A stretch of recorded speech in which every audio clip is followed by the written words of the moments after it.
Bonjour à tous, bienvenue dans l'émission Viens te confier. Viens te confier est une émission où tu viens raconter ton problème, ton témoignage et même ton vécu. Tu peux venir sous format podcast, sous format vidéo et aujourd'hui, nous accueillons une personne qui a une histoire très remarquante et nous allons accueillir Grace. Bonjour à toi. Bonjour. Alors, est-ce que tu peux un peu te présenter pour ceux qui ne te connaissent pas, Grace? Oui, bien sûr. Alors moi, c'est Grace. Oui. J'ai 27 ans. Je suis servante de Dieu. Et aujourd'hui, je suis tout simplement venue raconter, comme tu as dit, une histoire marquante. Et cette histoire m'a permis de rencontrer Dieu par la suite, du coup. Waouh! Alors, on va pas trop tarder, hein. Je pense que les explications là ont été claires. Nous allons plutôt entendre ton histoire. Alors, vas-y, nous t'écoutons. Alors, par où commencer? On va dire par le début. J'ai commencé, donc, c'était un jour, c'était le jour de mon anniversaire. D'accord. J'avais 18 ans. Et ce jour-là, donc, j'étais partie avec des amis fêter mon anniversaire en boîte de nuit. D'accord. Donc, arrivée dans la boîte de nuit, donc je m'amuse, voilà. Et du coup, voilà, je me suis retrouvée donc, à voir un vigile. Enfin, j'ai vu un vigile, je l'ai trouvé intéressant. Et je suis partie vers lui. Il faut savoir une chose, c'est que moi, de base, je suis très réservée, très timide. D'accord. Donc, le fait d'être partie voir ce vigile, j'ai senti que c'était pas... Enfin, avec le recul, j'ai senti que c'était pas de moi, puisque Ouais. de base, je suis pas comme ça. Il faut savoir qu'aussi que j'avais bu, donc j'étais bourrée, tout ça. Donc, franchement, là, j'étais à l'aise, quoi, pour le Ok. faire. Mais alors, juste une petite pause, mais à ce moment-là, tu connaissais Dieu, tu connaissais pas Dieu, tu étais en chute de Non. foi, enfin, Ah non, je éclaire-nous un peu connaissais plus. pas du tout, du tout, du tout Dieu. Ah, d'accord, ok. Ouais, pas du tout. Ok. À cette époque-là, donc, ouais, j'étais totalement dans le monde, je vivais ma vie, quoi. Ok, c'était avant justement d'avoir rencontré Jésus-Christ dans ta vie. C'est ça. Donc, à ce moment-là, tu étais sortie le jour de ton anniversaire avec tes amis. Vous avez bu, vous étiez en soirée, quoi, des C'est jeunes. ça.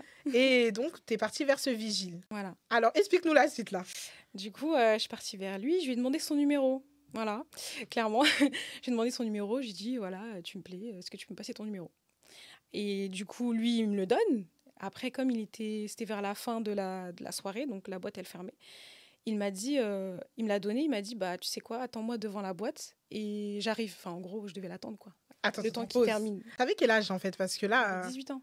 18 ans, Mhm. d'accord. Et le vigile, tu sais un peu approximatif, il avait quel âge? Ah ouais, il était très âgé. Je pense qu'il a dépassé la trentaine. Enfin, ouais, il a Ah ouais, dépassé les ok, 30. d'accord. Donc déjà, grand écart d'âge. Mm. Et il te dit même de l'attendre à la sortie. Ouais, c'est ça. Mais pourquoi faire, en fait? Je comprends pas. Bah justement, je pense qu'il s'est dit, c'est peut-être une opportunité pour moi. Genre, D'accord. moi, dans ma tête, je prends son numéro. Nous, on est des femmes, on pense Ouais. à une histoire d'amour tout de suite. Ouais. Même si c'est vrai que c'est une On personne que je s'emballe trop connais vite, pas. les femmes. Voilà, c'est ça, on s'emballe vraiment trop, trop vite. Et enfin, je pensais pas du tout ce qui allait arriver en fait par la suite. Donc, quand je l'ai attendu devant la boîte, je me suis retrouvée du coup dans sa voiture. Donc, il m'a dit, viens et tout, on va chez moi. Non, au début, il m'a dit, viens, on va boire un verre. D'accord. Voilà. La première fois, il m'a dit, viens, on va boire un verre. Donc, j'ai accepté. Sauf c'était le matin. Qui boit des verres à 5h, 6h du matin? Et à 6 heures du matin, ok, bon, peut-être un Ouais. café, un petit Oui, chocolat chaud. ouais, je pense que c'était ça. Mais bon, pour le Ok. coup, moi, j'ai un café un matin. Enfin bref, ça Oui. m'intéressait pas tant que ça. Mais bon, je suis quand même partie. Et ensuite, on s'est retrouvés dans la voiture. Dès le moment où je me retrouve dans la voiture, il me demande voilà, Certains agissements voilà, envers lui. en fait, surtout, il prend vraiment des initiatives. C'est-à-dire que moi, à ce moment-là, j'avais aucune envie de faire ce que j'ai fait. Il m'a demandé de faire quelque chose dont je tairai le nom. Mais c'est d'un point de vue intime, voilà. D'accord. Et ça, c'était dans sa voiture. Donc ça, c'est Ok. pendant le chemin. Et tu étais toujours sous alcool ou Ah non, j'étais bien saoulée encore. Hein. Ah oui, d'accord. Oui. Et donc, du coup, lui, il a profité un peu de ce moment-là pour... Ouais, clairement. J'étais bien naïve, pour le coup. Ok. T'avais 18 18 ans, ans. 18 ans. il a 30 ans passés, lui, c'est ce qu'il fait, moi, je Bah sais oui. pas. Donc, voilà, c'est ça, en vrai. En plus, 30 ans passés, c'est qu'il avait déjà de l'expérience. C'est ça. En plus, en tant que vigile, enfin, c'est pas la première histoire qu'on entend avec un vigile en soirée. Voilà, mais je sais qu'il y a ce genre de système où le vigile est plus intéressant que même les mecs en boîte. C'est ça. Donc, et là, toi, t'es monté dans cette voiture, vous allez aller boire un verre, puis par la suite, il t'a demandé d'avoir des agissements envers lui. C'est ça. Donc, Et comment tu t'es sentie déjà à ce moment-là? bah, j'étais choquée. Mais J'étais tu juste l'as quand choquée. même fait du coup. Bah, en fait, si tu veux, ouais, en fait, c'est comme si je contrôlais même pas mon corps à ce moment-là. Ah bah oui, parce que tu étais en plus avec de... Ouais, L'alcool était déjà c'est ça. monté. Ouais, Ouais. ok. Je contrôlais vraiment pas mon corps. C'était comme si j'étais spectatrice, en fait, de tout ce qui se passait à ce moment-là. Vraiment, au Ok. moment où je suis arrivée dans sa voiture, c'est comme si je reprenais un peu conscience, mais que mon corps n'était pas avec moi. Tu vois ce que je veux dire? Oui, en Parce fait, que dans la boîte, j'étais totalement, tu vois, il y avait pas, j'avais aucune conscience. Mais quand je me suis retrouvée face à lui, j'ai commencé à prendre conscience de moi, en fait, tu vois. d'accord. Mais c'était pas moi qui contrôlais tout ce que je faisais. Donc déjà, il y a eu un peu d'un abus de confiance qu'il a fait C'est envers ça. toi. Et qu'est-ce qui s'est passé par la suite, du coup? Bah, par la suite, on s'est retrouvés à aller chez lui.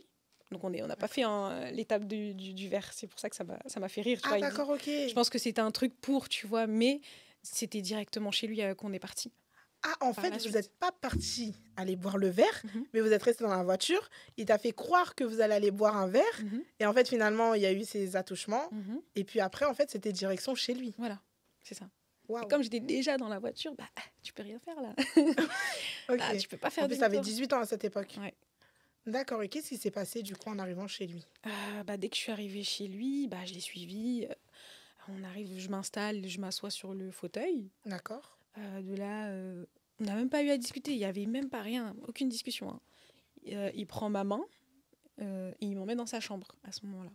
Alors, donc, arrivé chez lui, tu t'installes sur le canapé, toi pensant que la grande histoire d'amour commence. Vous allez parler de Voilà. comment, comment tu es dans la vie quotidienne, comment ça se passe, à quelle heure je viens te chercher au boulot. En ou autre. fait, c'est ça. Bah, pas du tout, en fait. C'est Non. directement.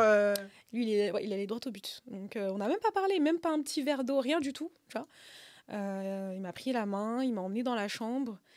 Et vraiment pour te dire que je n'arrivais pas à vraiment décider de ce que je voulais faire. Bah, dès qu'on arrivait dans la chambre, même pour me déshabiller, c'était pas moi. C'est lui qui me déshabillait parce que je faisais rien en fait. Tétanisé. J'étais tétanisée. D'accord. Et du fait d'être tétanisé, il n'a pas eu ce ressenti de se dire qu'il faut arrêter, ou surtout que tu étais jeune, enfin, tu pas eu une réaction de sa part, il s'est senti à l'aise et il a continué. Ouais, clairement, il s'est senti à l'aise. Je pense qu'il doit avoir l'habitude, c'est un vigile. Je pense que c'est pas sa première fois qu'il doit ramener quelqu'un chez lui. Pour lui, c'est normal en fait, tu vois. Donc, ouais, ce qu'il a fait, c'était normal. Et donc, bon, en nous épargnant un peu de détails, mais qu'est-ce qui s'est vraiment passé du coup? Alors là, c'est justement le moment choc. Le moment choc où je me suis retrouvée donc, dans son lit. Il s'est passé ce qui s'est passé. Et en fait, si tu veux, dans sa chambre, il y avait un grand miroir devant son lit. D'accord. Et pendant l'acte, je tourne ma tête, je sais même pas pourquoi.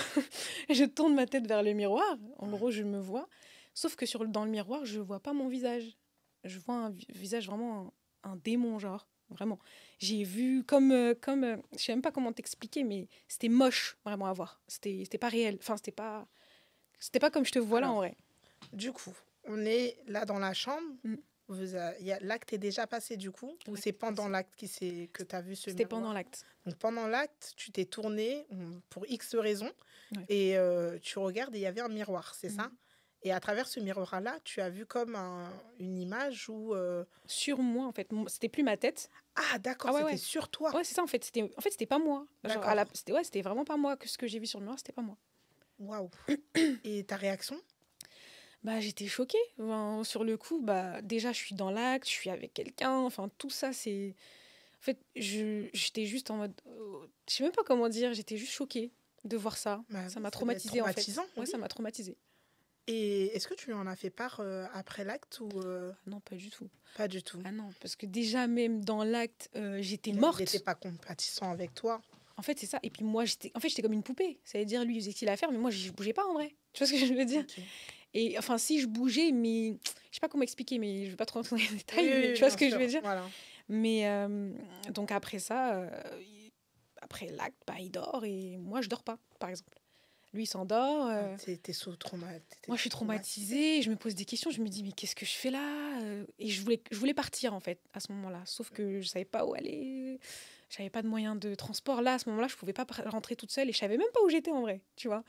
Je Et tes connaissais pas le copines coin. à ce moment-là, tes amis qui étaient avec toi, ils étaient où en fait? Bah, on s'est laissé en fait en sortant de boîte. Mais après, D'accord. mes copines, elles m'ont dit de faire attention. Elles m'ont dit, mais t'es folle, tu pars avec quelqu'un, tu connais pas. Mhm. Mais moi aussi, pour le coup, ouais, j'étais clairement folle à ce moment-là. Je m'en rendais D'accord. pas compte de. Inconsciente Ouais, ouais, j'étais inconsciente. Je me rendais vraiment pas compte de la gravité de des la choses. gravité des choses, Et tu clairement. avais 18 ans. J'avais 18 ans. D'accord. Et donc, du coup, après cet acte-là, donc à un moment donné, tu es bien rentré chez toi. Qu'est-ce qui s'est passé? Oui, Comment t'as réussi à t'enfuir ouais. de ce trou noir? Bah, du coup, j'ai seulement dû attendre qu'il se réveille, en fait. D'accord. J'ai attendu qu'il se réveille. Il s'est réveillé et à ce moment-là, bah, il m'a payé un taxi pour que je rentre. D'accord. Donc, je suis rentrée normal après. Après ça, Wow. bah, ça m'a comme. Il y a eu des conséquences, du coup. Après cet acte-là, quand je suis rentrée, quelques heures après, j'ai senti que j'avais attrapé une maladie sexuellement transmissible. Waouh. Donc, en fait, c'était tout un traumatisme ce soir-là, vraiment. Et ça a duré une semaine comme ça où vraiment je savais plus qui j'étais, je savais plus quoi faire. J'avais l'impression, ouais, je me dis, mais pourquoi je suis en vie? Tu vois, je me posais plein de questions après tout ça. En fait, à travers ce moment de faiblesse dans ta vie, Mm. où bah, tu étais là dans la jeunesse, tu t'es dit, bon, je vais m'amuser avec mes amis, et puis on va sortir et Mm. aller en boîte. Et tu pensais pas que ce soir-là, tout ce que tu as vécu après par la suite, Mm. allait engendrer ce genre de choses dans ta vie, c'est ça? C'est ça. Et comment ça s'est passé en fait par la suite? Qu'est-ce que tu as ressenti en toi? De la culpabilité, du dégoût? C'est quoi exactement le sentiment en fait? Ouais, j'ai tout ressenti en même temps, du dégoût, de la culpabilité, de la tristesse, enfin, même de la peur, D'accord. au vu de ce que j'ai vu. Oui, bah oui. Tout ça, et en fait, ça m'a juste poussée clairement à vouloir en finir avec ma vie, pour le coup. Ah oui. Ouais, j'étais tellement au bout du bout, parce qu'en fait, il faut savoir que j'ai eu un enchaînement d'événements avant ça, Ah. qui m'a aussi beaucoup marqué. Donc, si tu veux, ça, c'était un peu le coup de massue, tu vois. D'accord. Et donc voilà, et ce jour-là, je me suis retrouvée dans ma chambre. J'ai dit, enfin, j'ai pas dit, j'ai écrit carrément un testament. Tu vois, j'ai écrit un testament au cas où si bah, demain je saute, au moins quelqu'un sait ce qui s'est passé, sait pourquoi et tout et tout. Et jusqu'aujourd'hui, je l'ai toujours d'ailleurs. Après ça, je me suis retrouvée donc face à ma fenêtre et je voulais juste en finir avec ma vie, quoi. Je voulais en finir avec ma vie. Il faut savoir aussi que à l'époque, je fumais. Donc je fumais de la drogue, vraiment. J'ai commencé très tôt. Et ça a amplifié ça a amplifié tout ce que je vivais en vrai. C'est pour ça aussi que les pensées sont venues et je voulais sauter au travers de la fenêtre. Donc, du coup, si je récapitule, alors après tous ces événements, donc déjà, hormis le fait que tu étais partie ce soir-là pour ton anniversaire en soirée avec tes copines, avant ça, il y avait déjà des événements dans ta vie qui Oui. étaient assez perturbants. Ouais, j'ai eu un gros enchaînement. C'était très dur. Même là, j'en parle, ça me touche. Oui, je le vois. Ça me touche clair. beaucoup. Je vais pas pleurer. Non, en fait, c'était dur parce que j'ai tout perdu, en fait. D'accord. J'avais tout perdu. J'avais perdu mes amis, j'avais perdu tout le monde de ma famille. Je m'étais séparée même de ma mère. Enfin, ouais, c'était compliqué. Donc, du coup, t'étais à un moment assez faible de ta vie, du coup. Et tu t'es dit que tu vas sortir avec tes amis pensant que même sortir en boîte de nuit, ça effacerait à peu près en une nuit tous les problèmes, on va dire. C'est ça. Et puis, tu avais besoin en fait, de quelqu'un, ce réconfort qui te regarde. Parce que des fois, les femmes, c'est assez compliqué, mais on a besoin de ce regard à travers un homme. Et quand on manque de repères, bah, souvent, on essaie de trouver le repère chez un homme. Et... C'était de la dépendance, tu vois. D'accord. Un manque d'amour qui m'a poussée à ça, c'est clair. Hein. D'accord. Et du coup, tu nous as expliqué les faits de ta vie qui ont été troublants. Mais aujourd'hui, qu'est-ce que tu es devenue grâce? Vraiment, ça, c'est le point culminant vraiment de mon histoire. C'est que à ce moment-là, quand j'étais devant la fenêtre, j'ai entendu une voix en fait qui m'a dit « Ne fais pas ça, ma fille ». Waouh. Clairement. Waouh. Et là, j'étais choquée en fait parce que je me suis dit « Mais attends, mais qui me parle? Je suis toute seule. » J'ai dit « Ah ok, d'accord. » Et en fait, si tu veux, je me sentais seule, tu vois. Et au moment où j'ai entendu cette voix, je me suis plus du tout sentie seule. Plus du tout. Et qui était cette voix, du coup? Bah, pour moi, c'est Dieu, tu vois. Pour moi, c'est D'accord. Dieu qui me parlait et qui m'a empêché de faire un acte que j'aurais pu regretter éternellement, finalement. Mm. Éternellement. Exactement. Mm. Et donc, du coup, le processus de ta rencontre avec Jésus-Christ, Mhm. alors, quel en était? Comment es-tu arrivé de quelqu'un qui sortait, qui allait en boîte de nuit, qui a eu peut-être des mauvaises fréquentations, qui Mhm. avait des mauvaises pensées, des actes un peu compliqués? Mm, mm, Comment as-tu eu ce changement-là, en fait, en Jésus? Où t'as trouvé ça? Comment?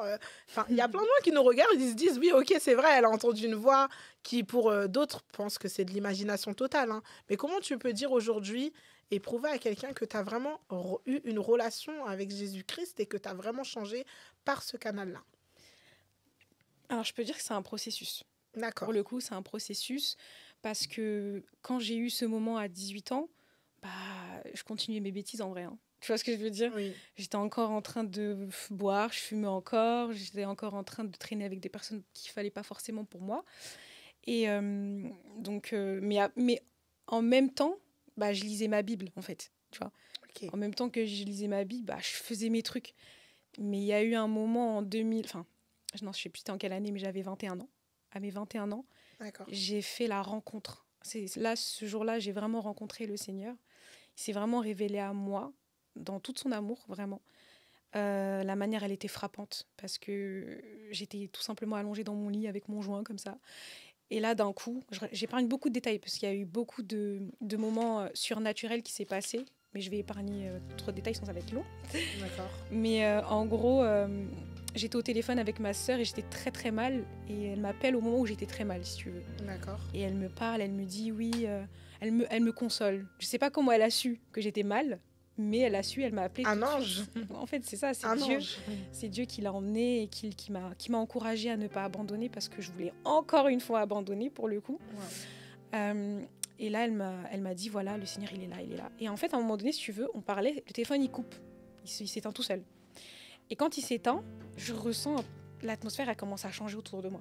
Parce qu'au début, vu que j'étais dans une atmosphère un peu, voilà, l'atmosphère, elle a changé. J'ai senti comme, un poids d'amour, en fait, m'environner. Vraiment, à ce moment-là, j'avais jamais ressenti ça de ma vie. Et si tu veux, c'était trop bizarre. Parce que c'était tellement fort que mes genoux, je me suis retrouvée à genoux, comme ça. Genre, D'accord. j'ai même pas contrôlé. Et la seule chose que je disais, c'est pardonne-moi Seigneur, pardonne-moi Seigneur, pardonne-moi Seigneur. Alors qu'à ce moment-là, j'avais pas encore la conscience, tu vois, du Seigneur. Ok. Mais j'arrivais quand même à dire pardonne-moi Seigneur. C'est vraiment pour dire que c'était même pas, ça venait pas vraiment de moi, quoi. C'était poussé par l'Esprit de Dieu, C'est ça. tu vois. C'est ça. Et vraiment, ce jour, Waouh. il était incroyable. C'est le plus beau jour de ma vie, en fait. Et donc, du coup, malgré que tu fumais toujours, malgré que tu avais toujours des choses qui n'allaient pas forcément avec ta foi, mais tu persévérais quand même. C'est ça. Et on a vu les fruits des résultats, du coup. Vraiment, vraiment, pour le coup. Mais jusqu'aujourd'hui, hein, finalement, tu vois ce que je veux dire? C'est-à-dire D'accord. que je pense qu'avec le Seigneur, on n'est jamais arrivé Mhm. jusqu'à ce qu'on meure. Tu vois ce que je veux dire? Et on sera jamais parfait. Aujourd'hui encore, j'ai des défauts. Oui. J'ai des traits de caractère à changer. D'accord. Je pense que c'est ça aussi qui est important, c'est de comprendre pourquoi finalement le Seigneur, il vient se révéler à nous. Au-delà du péché, entre guillemets, tu vois, parce que les gens disent souvent, ouais, tu pêches, en gros, tu t'es dans l'impudicité, tu fumes, tu bois. On pointe du doigt, mais... Voilà, c'est ça. Mais au-delà du péché dans ce sens-là, ce que le Seigneur, il veut vraiment changer, c'est notre cœur, en fait, tu vois. Exactement. Et tout part du cœur. Si ton cœur il commence à ressembler à ce que le Seigneur veut pour toi, donc tu produis des fruits, donc la patience, la douceur, etc. C'est plus ça que le Seigneur il va regarder. Mhm. Mais s'il voit que tu fumes et tout, en vrai, c'est pas qu'il s'en fout, hein. Mais pour lui, c'est pas ça le plus important. Et puis, il ne faut pas oublier qu'il est venu aussi pour les pécheurs. C'est Voilà. ça. C'est la mission de Christ est venue justement pour les pécheurs. Et donc, dans ces cas-là, si tu es quelqu'un sans péché, il n'est pas venu pour toi. En vrai, c'est Voilà. clairement ça. Et le réel péché, finalement, c'est celui du cœur. C'est d'avoir un mauvais cœur. C'est pas le fait de voir quelqu'un qui fume et qui boit. En fait, ça, si tu veux, c'est le résultat de ce qu'il y a en toi. Oui, c'est Le vrai. fait de boire, de machin, c'est un résultat. Mais en vrai, le péché, il est plus profond que ça. Tu vois ce que je veux dire? C'est vrai. Et c'est ce qui m'a fait comprendre du coup avec le processus. Donc, au début, je comprenais pas tout ce que je suis en train de vous expliquer, hein, c'est vraiment avec le temps. Et voilà quoi. Donc aujourd'hui, je me bats encore. C'est vrai qu'il a changé énormément de choses dans ma vie. Vraiment aujourd'hui, je vois les fruits. Tu vois ce que je veux dire? C'est-à-dire la parole de Dieu, c'est pas juste si tu le vis en fait. C'est quelque chose qu'on peut réellement vivre Si tu et es au sincère, quotidien. c'est ça. Si tu es sincère avec Dieu, tu vas forcément le vivre. Amen. Alors, avec du recul maintenant aujourd'hui, Grâce, quel conseil aurais-tu à lui apporter? Celle qui sort, celle qui peut être toujours en train de fumer, celle qui peut côtoyer toujours des garçons ou des endroits comme les boîtes de nuit. Qu'est-ce que vraiment tu peux dire à ces personnes-là et un conseil à donner? Bah, comme j'ai dit à peu près tout à l'heure, franchement, la seule chose à faire, c'est de se rapprocher de Dieu. Franchement, je pourrais pas j'ai pas des 10 000, j'ai pas de recette spéciale, tu vois. Moi, je vous donne en tout cas, ce qui a marché avec moi et ce que les Écritures même nous disent, c'est plus tu te rapproches du Seigneur, en fait, plus il te lave. Tu vois, c'est un processus, ça va tout seul. Donc, si tu t'éloignes, ça veut dire si tu continues de rester dans tes travers, bah, c'est sûr que tu auras du mal à te rapprocher du Seigneur et à arrêter, tu vois. Mais c'est le fait de te rapprocher du Seigneur qui te permet d'arrêter. C'est pas le fait d'arrêter qui te permet de te rapprocher du Seigneur. Waouh, très belle parole. Alors, j'ai bien aimé là ce mot de la fin. Et d'ailleurs, on arrive à la fin de notre vidéo. Qu'est-ce que tu as à dire à ceux qui veulent maintenant te suivre? Parce que je sais que tu es sur les réseaux sociaux. Oui, tu vas souvent dans des contenus live sur TikTok. Alors, où on peut te retrouver, Grâce? Alors, vous pouvez me retrouver sur tous les réseaux. Donc, TikTok, vous me trouvez sur le nom de Ndolo Grâce. Ndolo Grâce, voilà. D'accord. Et Instagram, c'est Appelez-moi Grâce. Appelez-moi Grâce, voilà. Ok. Et sur YouTube, Ndolo Lagapé. C'est un peu compliqué parce que tout est différent, mais voilà, au moins, vous savez. Et donc, oui, après, j'ai aussi un mail qui s'appelle Témoigne Jésus-Christ. Wow. Donc, si vraiment vous avez besoin d'aide, faut savoir que j'aide beaucoup les femmes en particulier. D'accord. Donc, les femmes me sollicitent beaucoup dans le Seigneur par rapport aux blessures, à la restauration. Dieu m'a vraiment fait grâce du coup de pouvoir les aider, étant donné que je suis passée aussi par certaines choses. Donc aujourd'hui, je pense que je pense avoir en gros la capacité de pouvoir aider certaines femmes. Du moins, elles témoigneront parce qu'il y en a qui sont déjà auprès de moi. Donc je rends vraiment grâce à Dieu par rapport à ça. Donc, vous pouvez tout simplement aller sur la boîte mail Témoigne Jésus-Christ. Merci à toi, Grâce, d'être venue sur Viens te confier. Et vous n'hésitez pas à la rejoindre sur ses réseaux sociaux. On vous dit à très bientôt. Et n'hésitez pas à revenir vers moi avec ton histoire, ton vécu, ta problématique. Et nous allons le faire ici, dans l'émission Viens te confier. À très bientôt. Au revoir la famille. Au revoir.